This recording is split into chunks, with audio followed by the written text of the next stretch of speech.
Muli na namang umani ng samot-saring pambabatikos mula sa mga netizens ang ibinahaging video ng GMA7 kung saan tampok ang love team nina Barbie Forteza at David Lococo. Marami ang nagsasabing tila sumusobra na umano ang mga ito at tila hindi naiisip na maaaring makaapekto ito sa relasyon nina Barbie Forteza at Jack Roberto. Sa kamakailang post ng Kapuso Network at Sparkle Artist Center para sa media conference para sa Sparkle Goes to Canada show na kinabibilangan ng ilang mga Kapuso love teams na sina Ruro Madrid at Bianca Umali, Raver Cruz at Julie Ann San Jose, Barbie Forteza at David Lococo. Kaagad naman umani ng mga negatibong komento ang song number at pagpapakilig nina Barbie Forteza at David Lococo.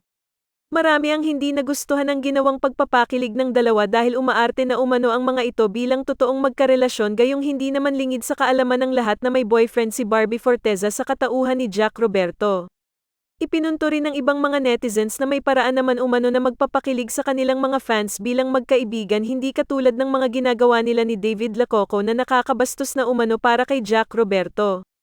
Marami rin ang nakapansin na tila totohanan na umano ang nararamdamang kilig ni Barbie Forteza para kay David Lococo at kapansin-pansin rin umano ang malalagkit na titig ni Barbie sa aktor.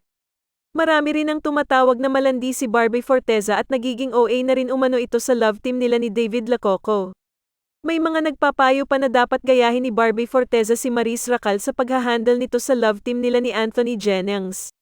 Marami ang natutuwa ngayon sa tambalan ni Maris Racal at Anthony dahil sa kabila ng pagpapakilig nila sa kanilang mga fans, makikita pa ring magkaibigan lamang sila.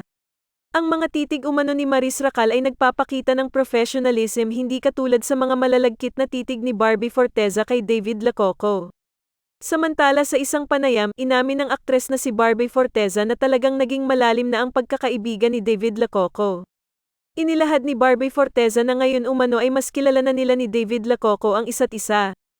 Alam na umano nila ang kanilang mga strengths at weaknesses. Ano ang say niyo sa balitang ito?